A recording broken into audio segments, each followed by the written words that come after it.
मैं अभिषेक पांडे आज फिर एक नए वीडियो के साथ और फ्रेम में एक नए बच्चे के साथ आप सभी के सामने। तो बहुत ज़्यादा कुछ भूमिका बिना बनाए हुए मैं सीधा टॉपिक पे आता हूँ, अपने सेशन पे आता हूँ। तो क्या नाम है बेटा आपका? दीपिका गुप्ता। दीपिका गुप्ता। तो दीपिका गुप्ता बेटा, घर कहाँ है आपका? सर कोरे भारत डिस्ट्रिक्ट सुल्तानपुर। अच्छा, तो मतलब पास में ही घर है कॉलेज से ही? अच्छा, तो देखो पास में जब घर होता है, जैसे क्या एक कहावत बचपन में सुनी है हमने कि घर की मुर्गी दाल बराबर होती है, ऐसा सुना है ना? तो ऐसा नहीं कहा किसी ने कि अरे ये बगल का कॉलेज है 2 किलोमीटर पे, कैसा है और कहीं एडमिशन कराओ, कहीं दूर जाके पढ़ो। नो सर, ऐसा किसी ने नहीं कहा। ये मतलब पापा ने कहा कि कॉलेज अच्छा है तो एडमिशन ले लो, और मैंने सुना भी कि कॉलेज अच्छा है इस वजह से एडमिशन। अच्छा, आपको पहले से कुछ लोगों ने गाइड किया कि Yes, कॉलेज अच्छा है, पढ़ाई अच्छी होती है, इस वजह से आप एडमिशन लिए हैं। चलिए ठीक है, तो आप किस कोर्स में एडमिशन लिए हैं? आप bachelor of pharmacy. Bachelor of pharmacy में, तो अभी फर्स्ट ईयर में हैं? Yes sir. ठीक है, तो ये पता ही है कि हम रैंक होल्डर्स से बातचीत कर रहे हैं। तो एक बार मैं रिक्वेस्ट करूंगा दीपिका जी से कि ये अपना रोल नंबर जो है वो पब्लिक कर दें। तो करना चाहोगे बेटा? Yes sir. ठीक है, 2211 000 5000 21। ठीक है। अब बात करते हैं कि अभी आपने जैसे बताया कि आपको कुछ लोगों ने एडमिशन के लिए गाइड किया कि आप इस इंस्टीट्यूट में एडमिशन लो तो बेहतर शिक्षा ले सकते हो। तो किस तरीके का कैंपस है, कैसा इन्वायरमेंट है इस कैंपस का? सर ये कैंपस मतलब बहुत अच्छा है और यहाँ के टीचर्स भी बहुत अच्छे हैं और मतलब हर चीज़ें बेस्ट हैं यहाँ की। अच्छा, मतलब जो नीड है बैचलर ऑफ सब फार्मेसी कुछ की, अवेलेबल है। वो सारी चीज़ें यहाँ अवेलेबल हैं, वो सारी चीज़ें करवाई भी जाती हैं Yes, टाइम टू टाइम पे? Yes sir. ठीक है, डिसिप्लिन वगैरह रहता है? डिसिप्लिन भी यहाँ का बहुत अच्छा है। जैसे अगर हमें बाहर जाना हुआ तो फिर हमें गेट पास चाहिए होता है। अच्छा, आपको दिन में अगर कहीं बाहर जाना Yes, है किसी काम के लिए तो पहले आपको गेट पास लेना होता है, उसके बाद आप बाहर जा सकते हैं। ठीक है। अच्छा, अब जब कभी ऐसी सिचुएशन आती है कि घर से कुछ काम है, आपको हाफ डे लेके जाना है, तो उस समय पे क्या प्रोसीजर होता है? सर उस समय हम अपने कोऑर्डिनेटर से एप्लीकेशन देकर फिर डायरेक्टर सर से साइन करवा के फिर जाके। अच्छा, तो आप अपने कोऑर्डिनेटर को एप्लीकेशन ले जाके देंगे, उनको Yes, अपनी sir. बातें बताएंगे, फिर उनको लगता है कि हाँ अब Yes, जाना है तो फिर वो डायरेक्टर सर कोई के पास। जेन्युइन रीज़न हो। ठीक है, होनी भी चाहिए। तो मतलब सिक्योरिटी के उससे देखा जाए अगर, तब भी अच्छा कॉलेज है, बेहतर शिक्षा दिलाई जाती है। अच्छा, सीनियर्स का कैसा सपोर्ट रहता है आप लोगों के साथ? सर सीनियर्स का भी सपोर्ट होता है। जैसे अगर नोट्स चाहिए हो हमें या फिर थोड़ी भी गाइडेंस चाहिए हो तो सीनियर से मिल जाती है। सीनियर्स गाइड करते हैं? Yes, sir. अच्छा गाइड करते हैं, Yes, बेहतर। ठीक है। ट्रांसपोर्टेशन की कुछ फैसिलिटीज़? ये सर ट्रांसपोर्ट है बट मैं यूज़ नहीं करती क्योंकि अच्छा, पास में ही कॉलेज है। आपको नीड नहीं है Yes, sir. ट्रांसपोर्टेशन की? फैसिलिटीज़ हैं Yes, कैंपस sir, की तरफ से? वो facilities. अगर बच्चा दूर से आ रहा है, आपके क्लासमेट्स दूर से आते हैं तो उनको लाने के लिए बस ये जाती सर है? बहुत सारे क्लासमेट्स हैं जो दूर से आते हैं तो उनके लिए ट्रांसपोर्ट। अच्छा, वो बस से ही आते हैं। ठीक है। क्लासेस का क्या है, रेगुलर क्लासेस चलती रेगुलर हैं? क्लासेस चलती हैं सर। जैसे अभी तो ऑफलाइन मोड में ही चल रही हैं। तो जैसे फर्स्ट लेक्चर हुआ तो फिर उसके बाद सेकंड लेक्चर में अगले सर आते हैं। तो सारी क्लासेस चलती हैं, रेगुलर क्लासेस चलती हैं।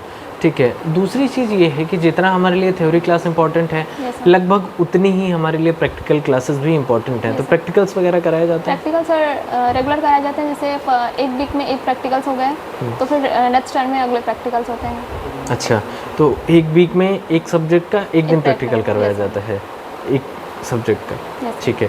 और हफ्ते में रोज़ किसी ना किसी सब्जेक्ट के प्रैक्टिकल फिर इस तरीके से करवाए जाते होंगे? अच्छा, तो मतलब हर सब्जेक्ट को समय दिया जाता है जितना उसका प्रैक्टिकल के लिए शेड्यूल्ड सिलेबस है वो कंप्लीट किया जाता है। चलिए ठीक है, बहुत अच्छी बात है। और साथ ही साथ पढ़ाई के साथ साथ कुछ एक्स्ट्रा करिकुलर एक्टिविटीज़ जो हैं क्या कैंपस में करवाई जाती हैं? ये सर बहुत सारी एक्टिविटीज़ होती हैं। जैसे रंगोली कंपटीशन, मेहंदी कंपटीशन और होली, स्पोर्ट्स वीक, सारी कुछ होता है। ठीक है। अब सीधा सीधा बात करेंगे, अपने उस मेन पॉइंट पे आता हूँ जिसके लिए हम सभी यहाँ इकट्ठा हुए हैं। तो क्या ऐसी स्ट्रेटजी रही आपकी, आपने और लोगों से ऐसा क्या अलग कर दिया जिस वजह से आप एक रैंक होल्डर बन गए और बच्चे नहीं बन पाए? तो थोड़ा सा उस पर फोकस करेंगे कि ऐसा क्या किया था। सर सबसे पहले तो हमें अपनी खुद सी नोट्स बनाने चाहिए। तो हमारे यहाँ लाइब्रेरी है जिसकी वजह से हम बुक लेके अपनी नोट्स खुद से बना सकते हैं। अगर हम अपनी खुद की नोट्स बनाएंगे तो उसमें हमें ज़्यादा अंडरस्टैंडिंग होगी। तो इसी वजह से सर अपनी खुद सी नोट्स बनाएं और प्रीवियस ईयर के क्वेश्चन जो अक्सर आते हैं वो करना चाहिए हमें सॉल्व। और बाकी क्वेश्चन पर भी थोड़ा ध्यान देना चाहिए ताकि अगर वो आ जाएँ तो फिर हम उन्हें सॉल्व कर सकें। पूरे सिलेबस पे तो ध्यान देना ही है, Yes, sir. साथ ही साथ हमको ये ध्यान रखना है कि हमको कोशिश ये करनी है कि हम अपनी जो नोट्स तैयार करें वो अपनी लैंग्वेज में Yes, करें। अपनी language में हमको करें। पढ़ने में भी आसानी होगी, हमको समझने में भी आसानी होगी और एग्ज़ाम में हम बेहतर लिख पाएंगे अपनी लिखी हुई लैंग्वेज को। अक्सर ऐसा होता है कि जब किसी बुक की स्पेसिफिक लैंग्वेज हमको नहीं समझ में आती या टीचर्स ने हमको जो नोट्स लिखवाए, डिक्टेट किए क्लास में या हमको प्रोवाइड कराए, वो चीज़ें उनकी लैंग्वेज कम समझ आती है, ऐसी प्रॉब्लम्स फेस करनी पड़ती है। तो उसके लिए बेहतर ये है कि हम अपनी खुद की नोट्स बना लें समय निकाल के लाइब्रेरी वाले लेक्चर में। यस सर, अच्छा, लाइब्रेरी के लेक्चर होते हैं? ये सर होते हैं। मतलब हफ्ते में शेड्यूल होते हैं? हाँ हाँ, शेड्यूल्ड है तो उसमें लाइब्रेरी के लेक्चर भी आते हैं। अच्छा, जो टाइम टेबल बना है उसमें लाइब्रेरी के लेक्चर लगाए जाते हैं। ठीक है। सेमिनार, वेबिनार, ये सारी चीज़ें होती हैं सर आपके? होती है सेमिनार, जैसे अगर कोई एक टॉपिक होता है उस पर सेमिनार होता है। अच्छा, ठीक है। तो बाहर से गेस्ट लेक्चरर बुलाए जाते Yes, हैं? ठीक है, गेस्ट लेक्चर होता है वो आपको जो Yes, sir. स्पेशली जिस फील्ड के होते हैं उसी बात। ठीक है। अब बात करेंगे थोड़ा सा, देखो एक तो ये हो गया कि हमने तैयारी किस तरीके से करी। अब वो जो मैंने तैयारी करी थी, अब उसको कॉपी में लिखा कैसे जा सकता है कि जिससे अच्छे नंबर आए? सर जैसे हमें सबसे पहले तो ये होता है कि राइटिंग अच्छी होनी चाहिए, और अगर राइटिंग अच्छी है तो फिर हमें फॉर्मेट अगर पता है अच्छे से लिखने के लिए तो हम उसको बना के अच्छे से लिख सकते हैं। अब जैसे हम इसमें 3 पार्ट में डिवाइड होता है paper, section A, section B and section C. तो हमें जिस पार्ट का क्वेश्चन पहले आ रहा होता है उसको पहले स्टार्ट करना चाहिए, तो पहले सेक्शन ए फिर आंसर नंबर डाल के तब लिखना चाहिए। अच्छा, तो आपने जिस सेक्शन को के क्वेश्चंस को अटेम्प्ट करना Yes, स्टार्ट sir. किया है उस उस question सेक्शन पहले के सारे complete क्वेश्चंस को कंप्लीट कर Complete लेना करना। है। फिर हाँ, थोड़ी सी प्रॉब्लम होती है, फिर कॉपी चेक करने वाले को इरिटेशन होती है, एक आंसर यहाँ ढूंढा है Yes, तो sir. एक आंसर लास्ट पेज पे तो लिखा फिर है जब उसे इरिटेशन होती है तो फिर मार्क्स कटते हैं। जाहिर सी बात है। तो पहले जिस सेक्शन को सॉल्व करना शुरू किया है उसको उस पूरा सेक्शन complete के सारे क्वेश्चंस को कंप्लीट कर लेंगे, फिर हम अगले किसी सेक्शन पे जाएंगे। अच्छा, क्या ऐसा कुछ होता है कि नहीं किसी स्पेसिफिक सेक्शन को पहले करना है? नो सर, ये ज़रूरी नहीं है कि किसी स्पेसिफिक करें पहले, हम कोई भी सेक्शन ले सकते हैं, उसको कर सकते हैं। अच्छा, सेक्शन ए बी सी में किसी भी सेक्शन को हम पहले, बस शर्त इतनी है कि जिस सेक्शन के क्वेश्चन को स्टार्ट करेंगे वो हम पूरा कंप्लीट कर लें। कंप्लीट कर लेंगे। ठीक है। और राइटिंग स्किल में क्या ऐसे इम्प्रूवमेंट्स करे जाएं कि मार्क्स अच्छे आ जाएं? सर ऐसा तो और कुछ नहीं। अच्छा, आपने हैंड राइटिंग आपकी अच्छी है तो sir, आपने format उसका अच्छा है। एडवांटेज मिल गया। Yes, sir. फॉर्मेटिंग आपने थोड़ा सा करी कि किस और जैसे तरीके से लिखना है। फ्लो चार्ट बना के लिख सकते हैं किसी भी चीज़ में।